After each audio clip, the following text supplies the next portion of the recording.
Have you ever felt like the world around you is slowly becoming dumber? Not just misinformed, not just distracted, but dangerously, aggressively, proudly stupid? It's a bold thing to say, maybe even arrogant. But take a closer look.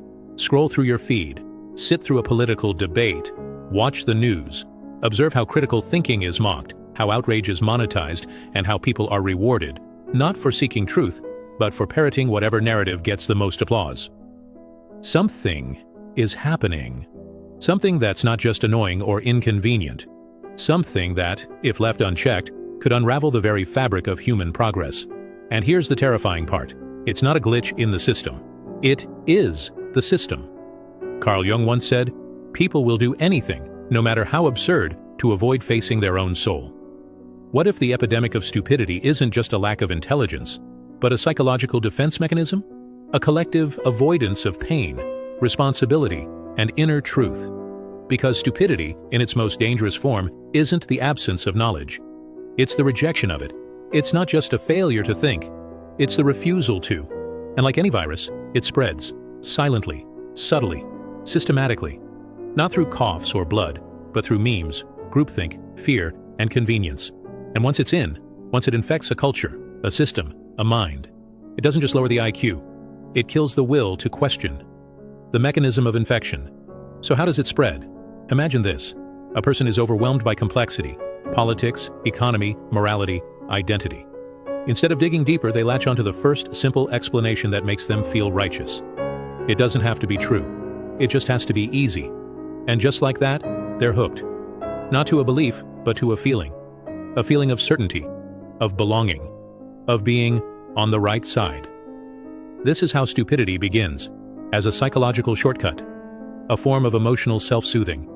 But then it metastasizes, because in the age of social media, stupidity doesn't stay local. It's rewarded, amplified, echoed back in likes, shares, algorithms. Soon, the person isn't just misinformed, they're entrenched. They've built an identity around their ignorance. And now, any challenge to their belief isn't just a disagreement, it's an existential threat. They will defend their delusions with religious zeal, because to admit they're wrong would be to dismantle their entire sense of self. And so, stupidity becomes not just a belief, but a fortress, a shield against truth, against humility, against growth. And the worst part?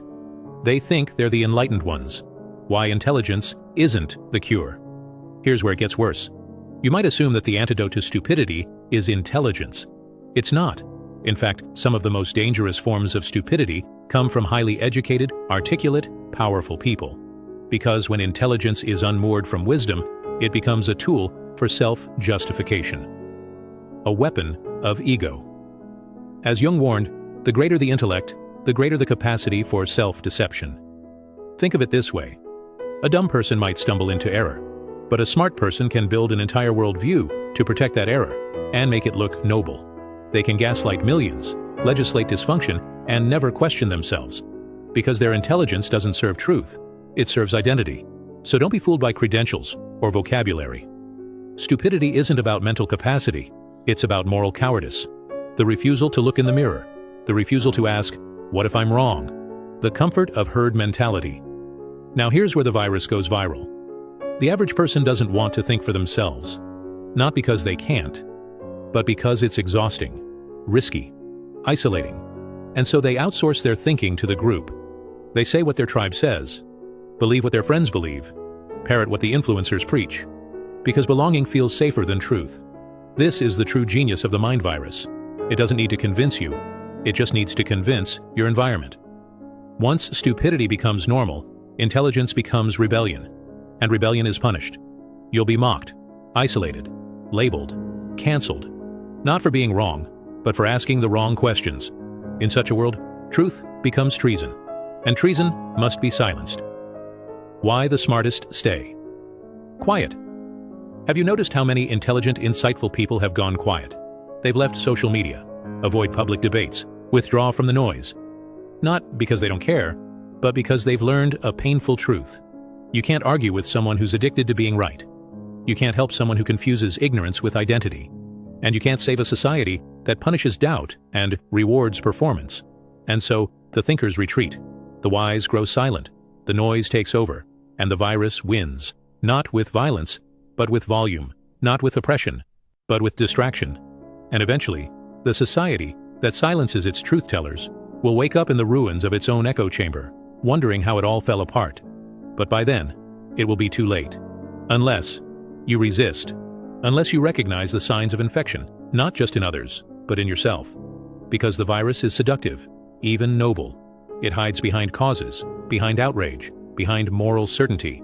But look closer, and you'll see the pattern. The louder the opinion, the weaker the insight.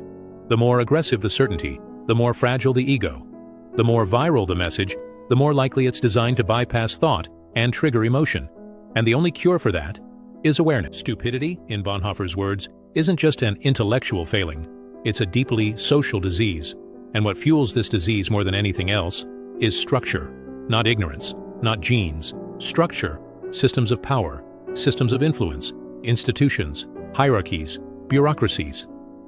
In fact, Bonhoeffer observed that stupidity doesn't thrive in isolation. It flourishes in groups, especially under the influence of authority. Give people a uniform, a flag, a group identity, and suddenly they will believe and repeat anything. Not because they've evaluated the ideas, but because they've surrendered their responsibility to think. Sounds familiar? You've seen this play out in history. Think of the rise of totalitarian regimes, of fascism, of cults, of political extremism. One person starts the fire, but it's the crowd that feeds it. People chanting slogans they barely understand, following orders they haven't questioned, participating in horrors they would never commit alone. But let's not make the mistake of thinking this only happens in history books. It's happening now, in corporate boardrooms, on university campuses, in political rallies, in the digital world of social media echo chambers, in workplaces where employees obey absurd policies because that's just the rule, in classrooms where students are discouraged from asking uncomfortable questions, in families where speaking out is seen as betrayal. Bonhoeffer wasn't talking about dumb people. He was warning us about normal people who stopped thinking. This is the terrifying part. Stupidity, as he saw it, is not a passive absence of intelligence. It is an active rejection of critical thought. Why?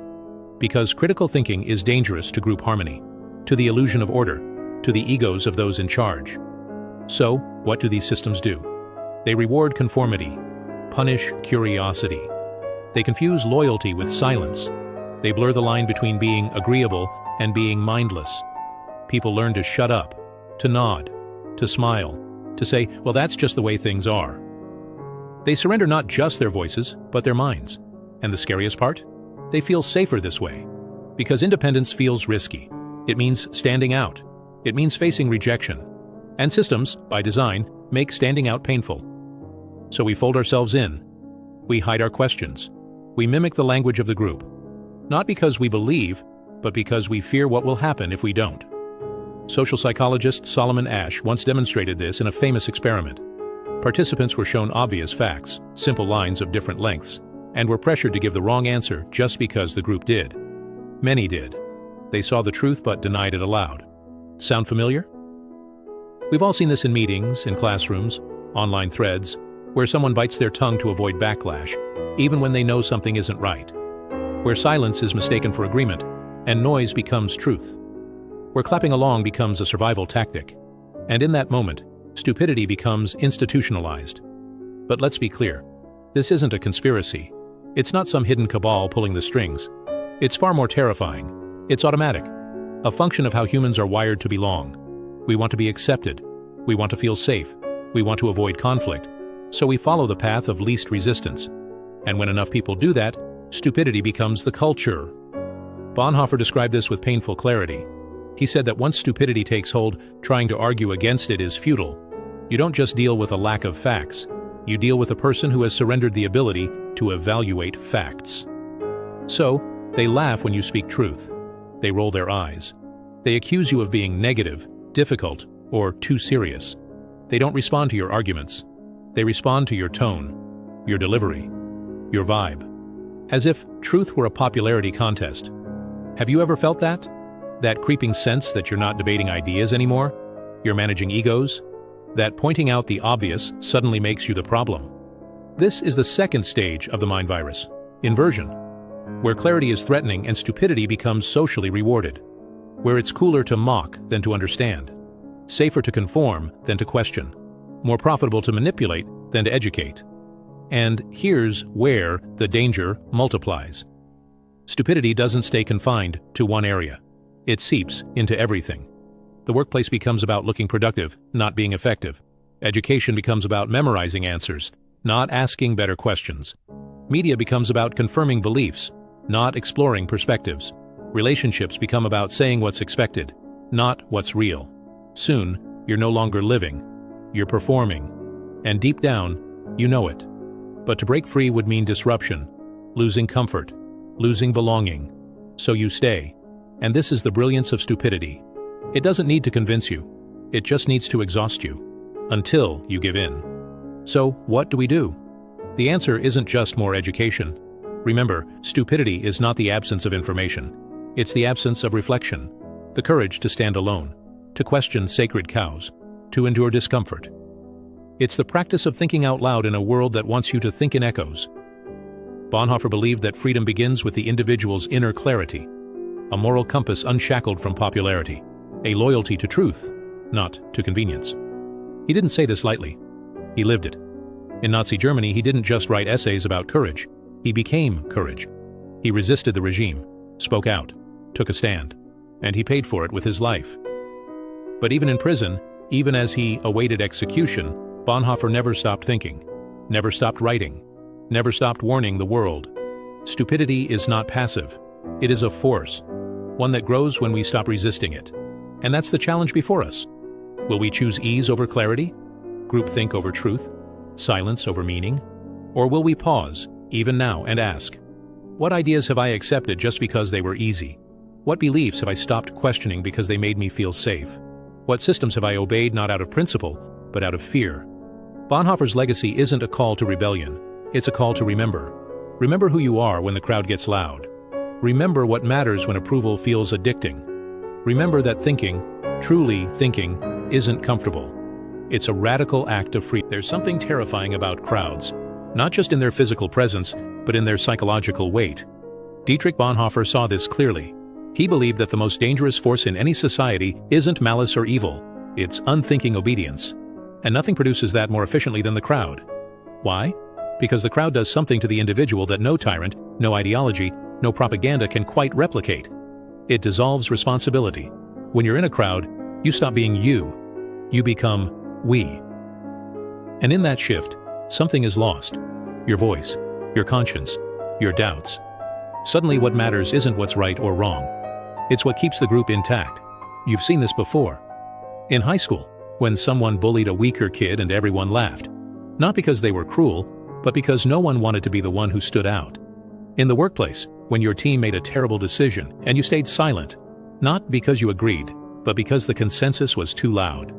On social media, when someone shared a polarizing opinion, and you watched the masses tear them down, not because they were wrong, but because the group had already decided they were. This is the crowd mind in action, and it's not new. Carl Jung, the Swiss psychoanalyst, warned that when individuals surrender to the collective, their capacity for independent judgment dies. The crowd becomes a god, and questioning it feels like blasphemy. In Jung's words, the larger the crowd, the more negligible the individual becomes. And Bonhoeffer echoed this idea. He said that stupidity is not a lack of intelligence, it's the crowd's victory over the mind. It's what happens when thinking becomes optional, and mimicking becomes survival. So what's the mechanism here? How does this mind virus spread? It begins with fear of exclusion. We are tribal by nature. We crave connection. Our nervous systems are wired for belonging. So when the group leans one way, even if it's absurd, irrational, or downright dangerous, our survival instinct tells us to follow. This isn't weakness, it's biology. In early human history, to be exiled from the tribe meant death. So we learned to scan for cues. Am I fitting in? Am I accepted? Am I safe? But in the modern world, this instinct gets hijacked. Now we aren't running from lions. We're running from judgment, from cancellation, from not being liked, from being the only one in the room who says, wait, this doesn't make sense. And that's exactly where stupidity wins. Because the more we fear exclusion, the more we conform. Not out of loyalty to truth, but out of terror of isolation. This is how dangerous ideas survive. Not because they're convincing, but because they're loud. And most people are too afraid to be quiet in the face of loud. It's the phenomenon that psychologist Irving Janis called groupthink. The pressure to maintain consensus overrides critical thinking. Dissent becomes betrayal, and people start making decisions, not based on reality, but based on what will keep the peace. And here's the twist. Most of these people aren't bad. They're not evil. They're not stupid in the traditional sense. In fact, many are intelligent, educated, well-meaning. But they're tired. Tired of fighting. Tired of being the outlier. Tired of thinking critically in a world that punishes it. So they surrender. And in that surrender, stupidity grows stronger. Bonhoeffer saw this firsthand in Nazi Germany. Ordinary citizens, teachers, doctors, pastors turned a blind eye to atrocities. Not because they supported them, but because resistance was too expensive. Speaking up meant danger. Silence meant safety. So the smart people went quiet, and the stupid people got louder, until stupidity became the law. And we are not immune. Look around. In every major institution, media, politics, education, religion, you will find places where the crowd's opinion outweighs the truth, where people nod along to avoid friction, where silence is mistaken for virtue. But Bonhoeffer didn't stop at diagnosis. He offered a solution. He said the only cure for this kind of stupidity is liberation of the inner person, a moral awakening, a return to the voice inside that says, "This is not okay," even when no one else says it with you. And that voice must be protected at all costs, because once you silence it, once you ignore it long enough, it withers. And when it withers, you don't just lose your courage. You lose yourself. This is why truly free thinkers often feel lonely. Not because they're arrogant, but because they've chosen clarity over comfort. They see through the noise, the slogans, the consensus. And instead of clapping along, they ask, what's really going on here? Sometimes that question is enough to change everything. And sometimes it's enough to get you labeled difficult, rebellious, or even dangerous. But here's the paradox Bonhoeffer understood. It's only the dangerous thinkers who preserve a society's sanity. They're the ones who slow the march of madness, who disrupt the ritual of conformity, who remind the world that truth is not democratic. It doesn't change because a crowd votes on it. And that's your invitation. To think anyway. To feel the discomfort of not fitting in, and still choose what's right. To be the lone voice in the room that says, I disagree. Not to dominate, not to shame, but to preserve what it means to be human. Because when the crowd roars, and stupidity takes the mic, and everyone else forgets themselves, you'll remember. And that might just be enough to keep the light on. If the virus of stupidity spreads through fear, imitation, and groupthink, then escaping it requires something radical. Not more information, not more shouting, not even more education, but consciousness. And that's what makes this war so difficult. Because consciousness is not something you can download or memorize. It's something you awaken into. And awakening is always painful. Carl Jung knew this intimately. He wrote, "There is no coming to consciousness without pain. And the moment you start waking up, you begin to see things you can't unsee. You begin to feel things you used to ignore. You begin to question things others take for granted. It's not always pretty. You may realize your beliefs aren't yours. Your career is misaligned. Your family operates on inherited dysfunction. Your friendships revolve around performance. Your society rewards obedience over truth. And suddenly, the world you lived in, so neat, so organized, starts cracking at the seams. This is the moment many people stop. They retreat. They label themselves crazy. Or worse, they go back. They choose the comfort of conformity over the chaos of awakening. They silence the voice that says, this isn't working, and pretend everything's fine. But something inside them knows better. And once that seed is planted, there's no going back. Dietrich Bonhoeffer believed that true liberation begins when you stop outsourcing your conscience. When you stop letting the crowd think for you. When you take radical responsibility for your own mind, even if it costs you your status, your comfort, or your place in the group. But how do you do this? How do you escape the trap of unconscious stupidity when it's everywhere? Here are 5 steps, dangerous steps, that Bonhoeffer and Jung both pointed to, whether through words or through the lives they lived. 1. Break the ritual of agreement. Stop nodding when something feels wrong. Stop liking what you don't believe. Stop laughing at what doesn't amuse you. These seem like small acts, but they are the first cracks in the armor of collective stupidity. When you refuse to participate in the group trance, you start thinking again. That's where it begins. 2. Restore inner authority. We live in a culture obsessed with external authority. Experts, algorithms, influencers, ideologies. But the most dangerous thing you can do is forget that you have an inner compass. That inner compass is not infallible. It can be wrong, but it is yours. And it must be consulted, not just occasionally, but constantly.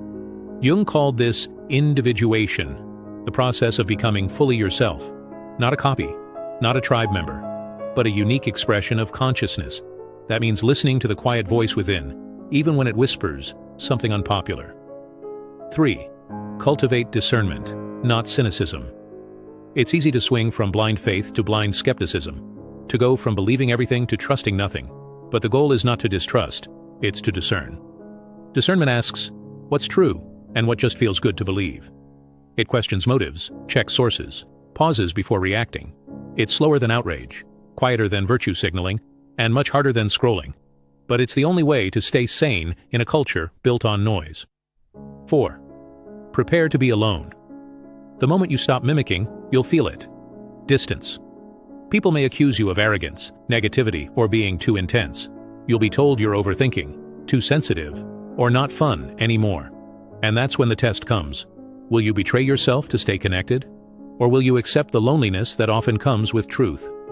Bonhoeffer once said, "The person who loves their dream of community will destroy community, but the one who loves people as they are will build community." Real belonging comes after individuation, not before. 5. Walk the talk. Quietly. True intelligence doesn't scream, it acts. You don't need to convert others to your way of thinking. That's just another version of control. What you need is to live your clarity out loud. Show people what it looks like to be sane, free, discerning, and kind, especially when the world is none of those things. Don't argue with the virus. Just stop feeding it. Live differently. Think slowly. Speak deliberately. Feel fully. And when necessary, walk away. Because the moment you stop playing the game collapses. It only works because people play along. So what happens next? You'll still get overwhelmed. You'll still fall into the trap sometimes. You'll still feel the pull to fit in, to silence yourself, to agree just to avoid the fight. But something will be different now. Because now, you know. You've seen how the mind virus spreads, and more importantly, how to escape it. And once you've seen that, you're no longer a passive participant in the madness. You're a quiet resistor, a keeper of clarity, a builder of the future. You may not be able to save the world from stupidity, but you can save your mind, and that's where real revolution begins. So, protect it. Guard your clarity, like it's sacred. Because in a world seduced by lies, the greatest rebellion is still this: to think.